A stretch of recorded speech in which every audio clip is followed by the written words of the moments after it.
ကဲရပြီဒီချိန်အိတ်နေပြီလားတော့မသိဘူးကွာ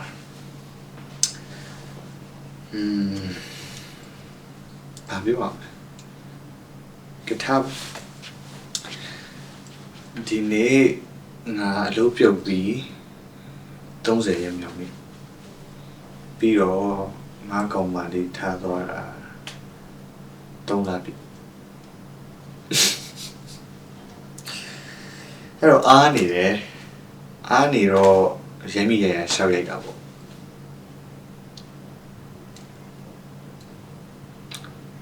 တခါလေငါတွေးမိရကွာလူတွေဘာလို့ရှင်နေရလဲဒါမှမဟုတ်ငါပဲရှင်တယ်ရအတိတ်ပဲမရှိဖြစ်နေရလား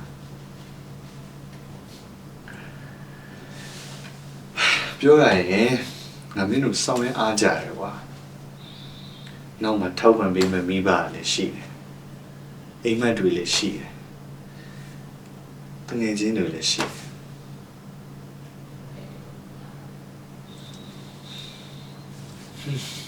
နောက်ကဘာတွေများရှိရင်အဲ့ဒီကဘာမှာဘာတွေများလုပ်နေမလဲအိတ်ချိန်မှန်မယ်စားချိန်မှန်မယ်ဘောရရှိမယ်ချစ်ရတဲ့သူလည်းရှိမယ်ပြီးတော့မိဘလည်းရှိမယ်မင်းအောင်စင်ပြေမှာပါမင်းလုပ်တယ်ရှုံနေတိတ်တာအဲ့မှာစကားပြန်မပြောတော့ငါတော့ငါတို့မူးယူပြောပါခဲ့တဲ့အချိန်တွေကိုလွန်ဟိုနေ့ကတော့မှလှဲနေမဲ့သွားရင်ဦးထွန်းလင်းချံပဲရောက်တော့ဟိုကောင်ဘယ်သူလဲမိုးတော့မိုးတော့အဲ့ကောင်နဲ့အောင်တွေ့လိုက်သေးတယ်အမစေးဆွဲနေတယ်တင်တယ်သူဆိုဖောက်ပြန်သွားလို့ပဲအဲ့ဘယ်လဲစောကိစ္စနဲ့ပဲတိုင်ပတ်နေဒီကောင်ဘူးကောင်ပါကွာအခုငါပါစောရှိတော့ကောက်စောထားသွားပြီဒီမှာမကြည့်တော့ငါစားရလည်းမီးနေ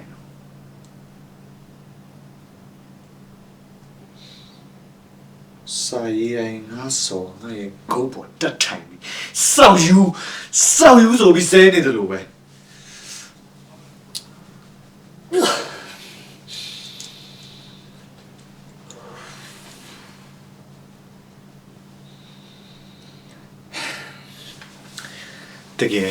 တကယ်ငါဘဝကန်ဆိုတာအဲ့တော့ကန်ကောင်းတဲ့မင်းတို့ရဲ့ပုံမှန်လဲပတ်နေတဲ့ဘဝတွေမြင်တိုင်း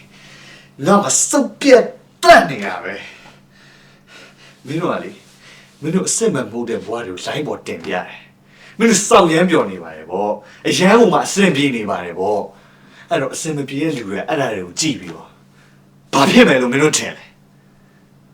ဟဲ့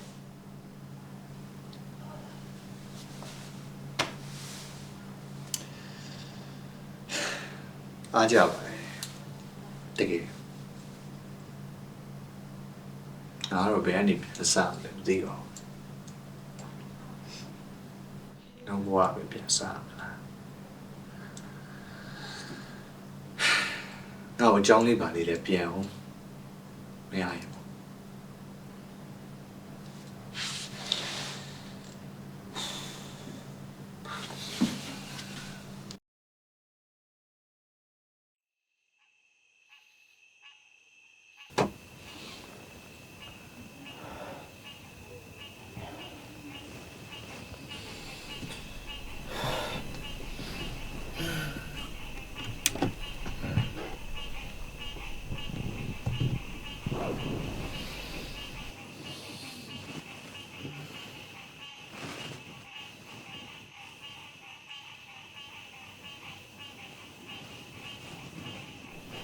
အိမ်မမလို့လားဘာမှမနေအောင်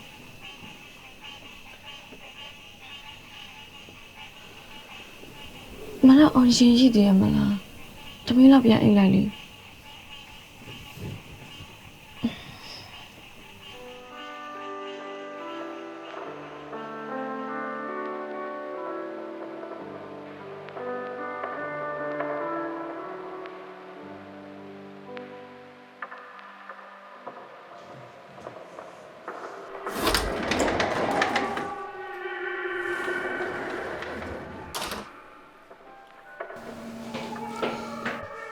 ကြော်တော့နော်ဟုတ်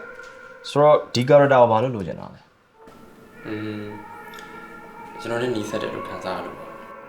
လို့လဲကောင်းဝင်လေးပြစ်တာလဲ အဲ့တော့မဟုတ်ပါဘူးကျွန်တော်အဆင်ပြေပါသေးတယ် ဒါဆိုဘာလို့လဲ why ကျွန်တော်တကယ်ကြည့်နေတယ်တော်တော်တူလို့ပါ ဟောတကယ်ချင်းကတီးရပဲ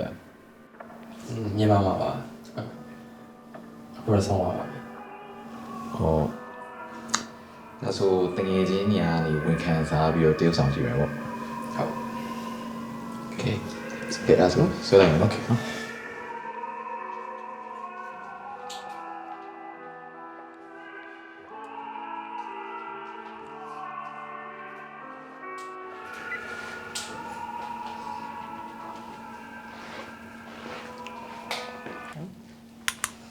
okay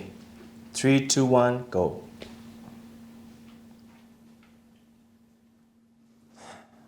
မိသားစုကိုချစ်သူကိုပြီးတော့အနာဂတ်ကိုငါအကုန်လုံးဆုံးရှုံးပြီးပါပြီရှားတဲ့အပေါင်းအသင်းနေရာပါငါ့ကိုဆက်သွယ်ဖြတ်သွားသေးတယ်အဲ့ဒါကိုမင်းတို့ကငါ့ကို fighting လို့ပြောထက်တယ်ပေါ့ငါစူးစမ်းကြည့်ပါသေးတယ်တကယ်လည်းစူးစမ်းကြည့်ပါသေးတယ်ဒါပေမဲ့ရမှာမရတာ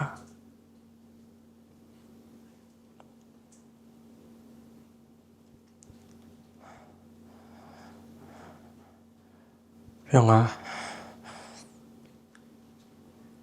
ကတ် ရပြီနော် bro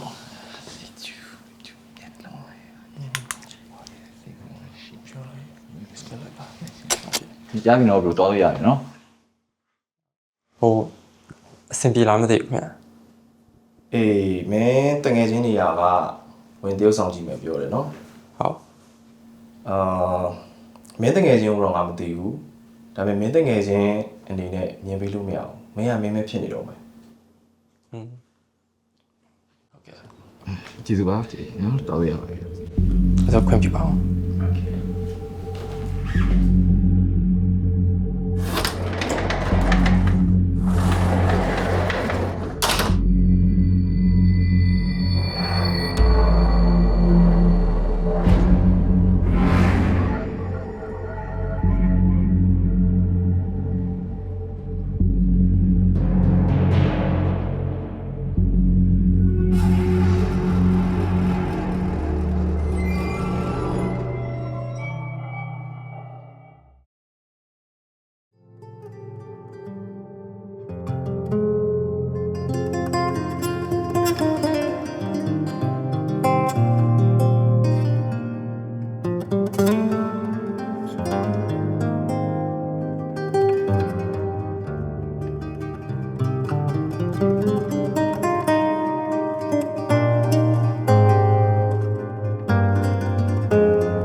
ဝေးဘာလုပ်နေရလဲ စာရေးနေ 你俩连屁片都没吃呢。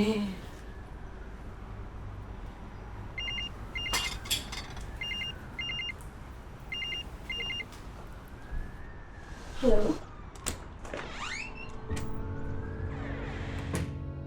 အမတပတ်ခါလောက်မှပေးလို့ရလားအမဒီနေ့ငလင်ကြောင့်လေပွဲပြတ်သွားလို့ပါလောက်ပါမရင်မြန်မာချင်းချင်းပဲဟိုတရက်လောက်တော့စောင့်ပြီးပါနော်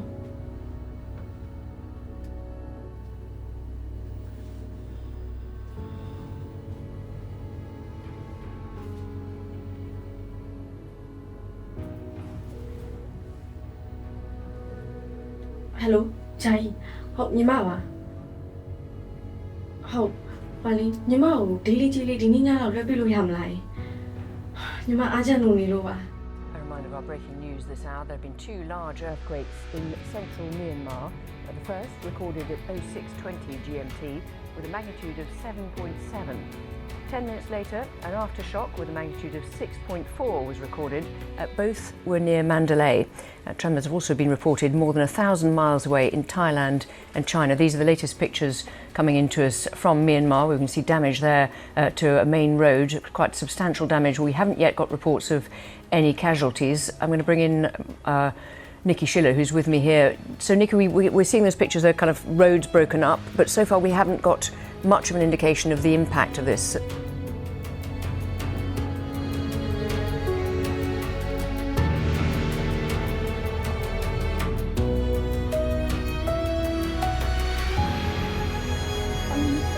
This area, people are used to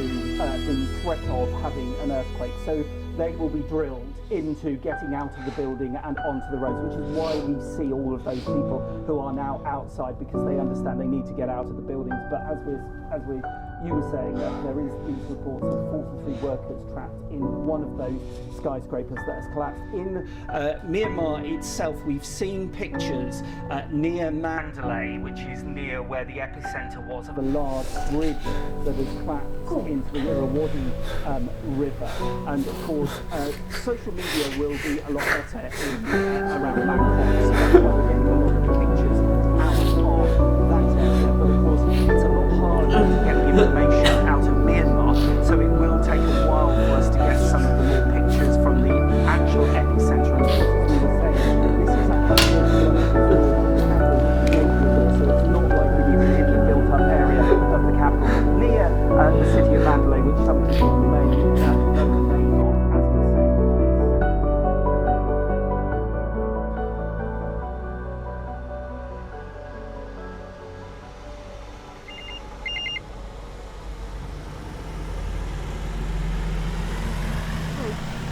ညီမနောက်ရက်ကျောင်းကျင်ပြီးရတယ်အလုပ်တောင်းဝင်ပေးပါမယ်တစ်ဖက်ကို6ရက်လောက်တော့ဆိုပေးနိုင်ပါတယ်ဟုတ်ကဲ့စနေတရက်ကလေညီမစာလုံးဝမှာမို့လို့ပါဟုတ်ကဲ့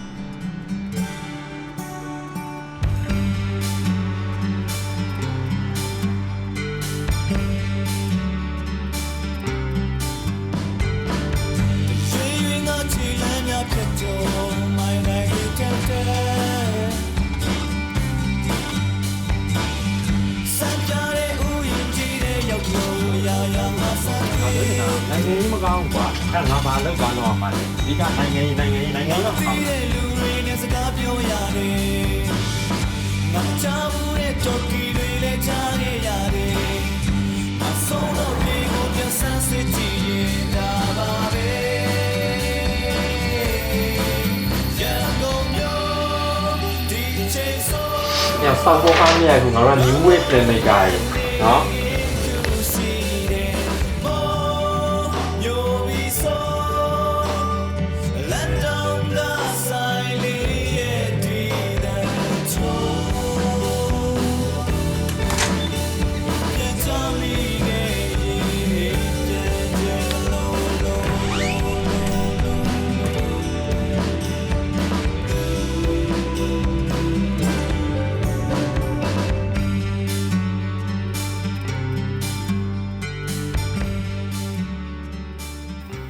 အကြောင်းမထွက်ခင်တော့ကောင်းတာ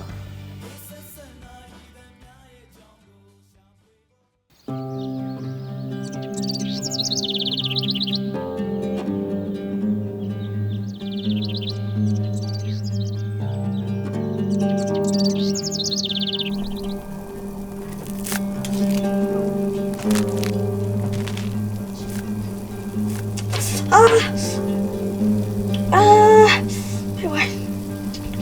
ဗီတာလေးတနေ့ယူခဲ့ပါအောင်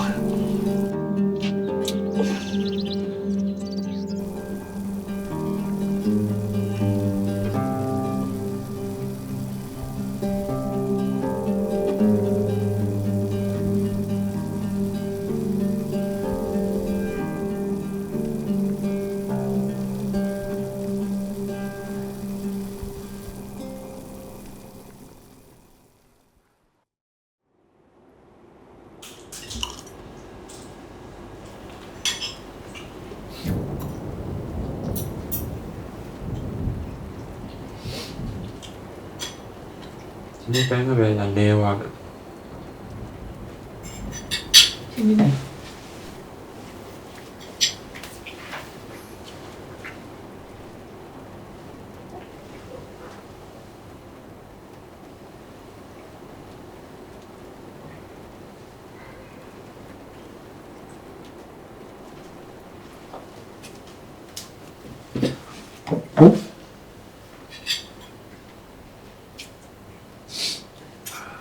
然后会讲吧。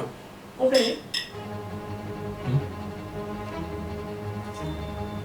等会没咋呗？ ညပိုင်မျောလဲနေငါနဲ့ဆွဲရမယ်ထင်ဘူးလားခုနေလက်ခွဲချင်တယ်ပြောလို့ငါလက်ခွဲပေးလိုက်တယ်လေရှင်းနေရမယ် 那妈塞起了，没这样嘛，塞。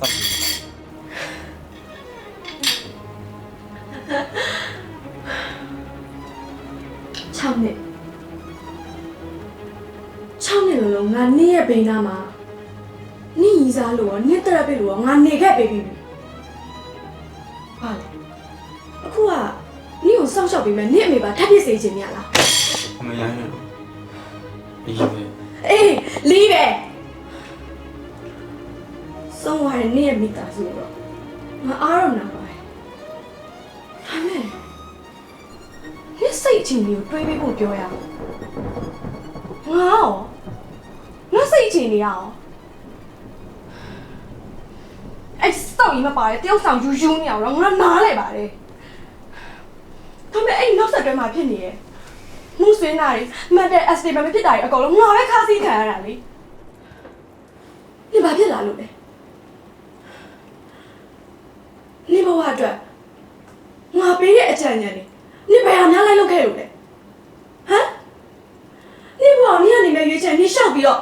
အခုအပေါ်ပဲထိုးကြနေရမလားငလေမှာနေမိသားစုတွေဆုံးသွားပြီးကြတဲ့နေရဲ့ကိစ္စဟောကတနေ့ကုန်ဝေယဝစ္စအကုန်လုံးငါလိုက်လုပ်ပေးစတ်ထွေးမခုတရောကမဲငါလုပ်ပေးခဲ့တယ်ဒီမှာငါလေမနေ့နေ့လေအတန်းသွားရတယ်ညရီဆိုလေတပတ်ကို6ရက်ဘားရီမှာအမ်ဘလက်လိုက်ဆိုရတယ်နေဘာလုပ်လဲဟမ်နေအိမ်ထဲပြင်တော့မထွက်ဘူးလေငါနေ့အမေဖြစ်ချင်တာမဟုတ်ဘူးနော်ကြောက်စောငါနေ့မိန်းမဖြစ်ချင်တာ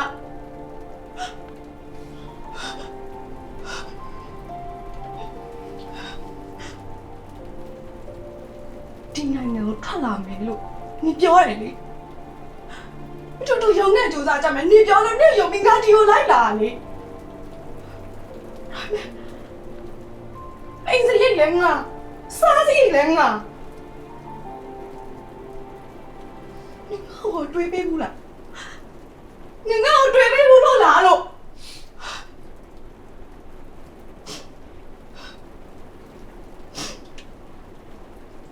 အေး你ဘယ်လိုစိတ်နဲ့လမ်းခွဲမပြောလဲငါမသိပေမဲ့နေကိုကိုနဲ့တိုက်နေတဲ့စိတ်စောက်တော့မကြိုက်စေငါဘောပေါမချနဲ့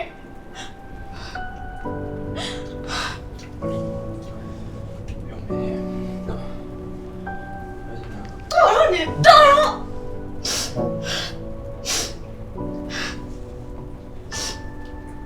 ငါကြီးဒါနဲ့ဆိုငါ့ကိုလမ်းခွဲဖို့ပြောတာငါကြီးည你上有大人，上不上的阿玛场呢？听嘛，倒闭哩，这老手倒闭。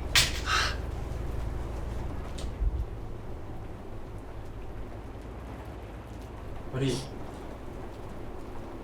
ဆိုင်ရမြန်ရများသွား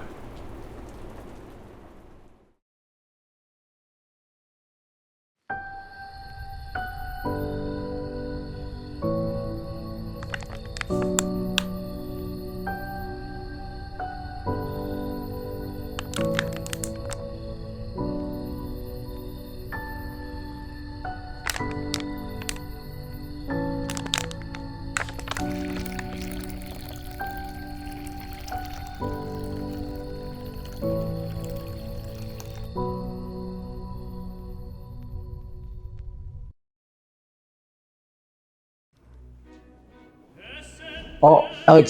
哇ငါတို့ဟိုနေ့ကကင်ပဲမှာတာဒီပြတ်တော့မှာတာမှာပြီးသွားရတယ် မှားလိုက်တယ်နှစ်ရက်လောက်နေရောက်မှထင်တယ်နောက်အချက်ပြန်ကြည့်ကြည့်ပဲမယ် ဟော ACD လည်းတစ်ချက်ပြောတာအောင်ခင်ပဲလीနော်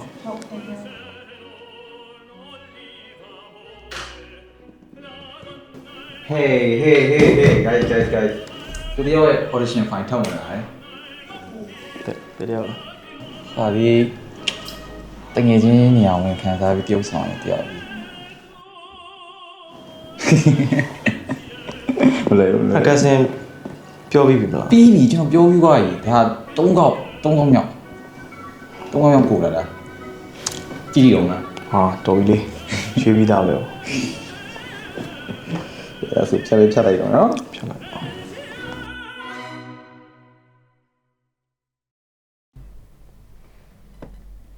โอเคရပြီဒီချိန်အားရလာတော့မသိဘူးဘာပြောမှလည်းမသိဘူးပြထားပါဒီနေ့ကငါကြောင်းထွက်ပြီးတော့30ရက်မြောက်နေ့ငါကောက်မှလေးထားခဲ့ပြီးတော့3လပြည့်အဲ့တော့အားနေတယ်အားတော့ရိုက်မိရဲ့ရှောက်ရိုက်တယ်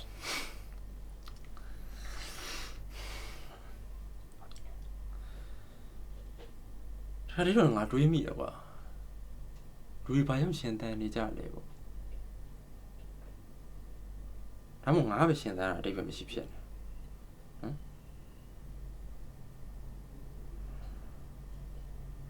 ငါတို့မင်းတို့အားကြတယ်မင်းတို့မှာ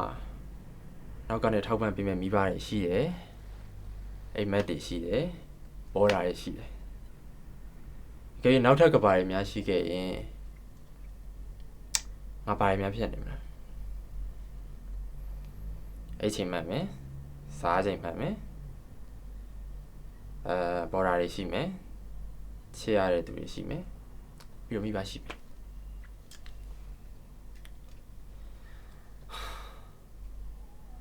မင်းတော့အဆင်ပြေမှာပါငါတော့စားမပြေတော့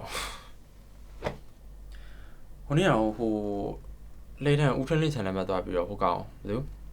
မိုးတော့အဲ့ဘဲနဲ့တွေ့သေးတယ်အဲ့ဘဲစီးဆွဲနေတာထင်တယ်သူဆိုဖောက်ပြန်လို့တဲ့အဲ့ဘဲဆော်ကိစ္စနဲ့ပဲတိုင်ပတ်နေဒီကောင်ဘူးကောင်ဟိုငါကောင်မလေးပါငါထားပါပြီငါမဆော်မရှိတော့မကြည့်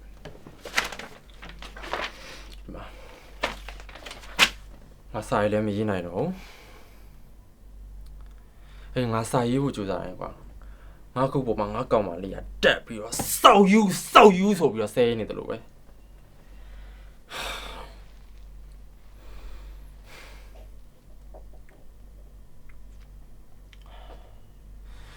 တကယ်ငါဟောကံမကောင်းတာအဲ့တော့ကံကောင်းတဲ့မင်းတို့ဘွားတွေကိုတွေ့ပြီးတော့ငါမှစုပ်ပြက်ကိုတတ်နေရပဲ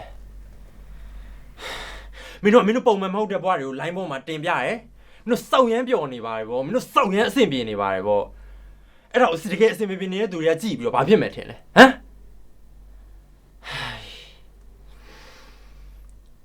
အေးကောင်းပါလေ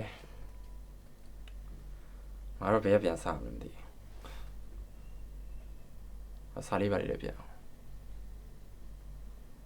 အား